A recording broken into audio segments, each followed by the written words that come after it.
Okay, so guys, what we're talking about today is I'm declaring war on joblessness. Because listen, they say that 7% is our unemployment rate and everybody's going, yay, that's really good. But I'm telling you, among some of our participants, that number is not correct. Some of our participants have felony records, misdemeanors. Some of them haven't worked in a while. Some of them are over 50 years old, over 45, 50, 60 years old. And I can tell you that that 7% number is not correct. So how do we declare war on joblessness when we have those kind of barriers? When we have felonies as a barrier? When we have all the kind of things that people say should not exist, keeping people from working? So one of the things that I asked some of our participants was one question. What they believed was the reason people wouldn't hire them. So I put it out there. Why won't they hire you? Some of the typical reasons was, well, I've got a felony record. Well, I'm too old. Well, I'm undereducated. Well, I'm overqualified. That was some of the other ones. So as we're declaring war on joblessness, we've got to start getting to some of those issues, and we got to start getting to some of those issues right away. So I'm going to need a whole bunch of soldiers to fight this war. I'm asking for your help, and I'm asking for all the participants that are helping me with this declaring war on joblessness, because I'm going to tell you, those 7% numbers are just not showing at all. Some of the people just stopped looking for work. We've heard that before, right? That if, I heard the other day that if 7% was the number, but they added in people that stopped looking for work, it would be more like double, 13, 14%. So what do? How do we handle this war on joblessness? How do we win it? Now, these are some of the things I want to get to today. These are some of the things that we're going to go over the best we can. Now, I have classes here at Jubilee Jobs. I'm going to give you the fancy title. I am the Career Development Specialist. But listen, really, all I'm trying to do is give people a little bit of hope. Allow them to see that we can win this war. But it's going to take a whole lot of work, because some of the people, like I said, they have felonies. Some of the people have other issues that they got to get over.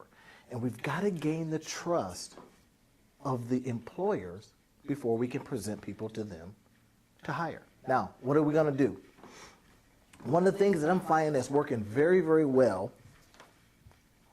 is what I call boots on the street job leads. Now, boots on the street job leads are those things that you won't necessarily find in the papers. They're not on the job boards. None of that stuff. These are areas that people have heard others are hiring. Their friend might be working there, cousin might be working there, and what we're finding is that when they come and tell us that I heard that this company over here is hiring, you look in the paper, you might not see it. That's why I call them boots on the street leads. We need your help in finding a lot of these places. Now, what we're going to do here at Jubilee is we're going to do everything that we possibly can to get people prepared, to get them in a position where hopefully an employer says, you know, I see that you had a felony here, but I see that you're so well prepared. Some of the things that we're going to do to accomplish that is we're going to teach employability skills using business principles. Listen, all my degrees are in business, so I said to myself, how can I incorporate all the junk that I've learned? And how can I teach from that platform? So some of the things that I do with the participants that we are leading here is I say, listen, if you started asking yourself business-like questions, if you started walking around like a business, how would you present that? For example, take the business concept of a balance sheet, right? So we look on one side and we see liabilities. We look on the other side and we see where the assets are. Now, typically with some of the participants that we're leading, the asset side is really low and the liability side is really high. So we've got to do everything we can to balance that out, because again, we're preparedness and we're trying to present the most prepared person despite the fact that they may have other issues. So when I'm using these business principles to teach employability skills, these are the things that I want all the employers out there that may be seeing this film to keep this in mind. Our participants are going to know about business because they're going to walk around every day like a business. They're going to be asking themselves, is this one action that I'm getting ready to do here, turn on the TV, for example, is this action helping my business or is it hurting my business?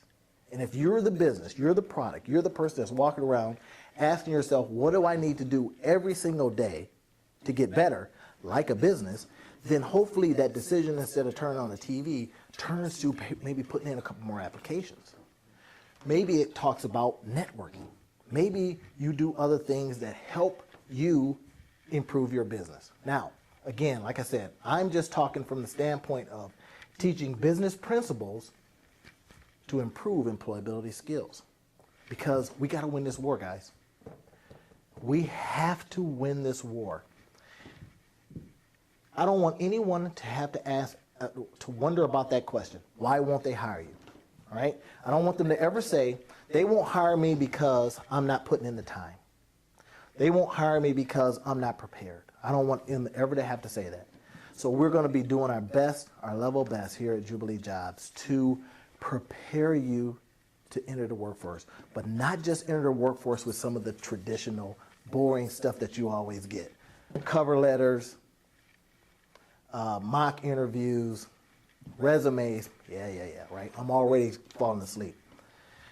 But if I can present to you participants that understand what income statements mean, that can understand what a balance sheet is, that can understand that everything that you do from an input standpoint affects your potential bottom line. And if they can now present that information to you so that they know every day that what you're doing is going to make them money, so perhaps their actions are a little bit different. Perhaps their actions now isn't just, let me go in, present my cover letter, go in, present my resume. Maybe now their action says, hey, how can I help you make a couple more dollars by showing up on time? How can I help you get better by never being late, working as long as you need me to work? How can I help your company earn more money by my own actions, and how that can help you? So this is what we're trying to get to. And I'm telling you, I think if we do some of those things, we can win this war on joblessness. Because anybody that wants a job not only has the ability to get it, know how to interview well enough to get it, but then when they do get hired by you, you can trust that they're going to help you make some money. So that's pretty much what we're going to try to get to. We're going to be doing these segments on an often enough basis that you can plug in and see how our participants are doing. You can see some of the things that they're learning. And if you want to send me some emails and suggestions of some other things that we should be training them on, go ahead and do that, because we're going to win this war. We cannot afford to lose it. So let's get back after it.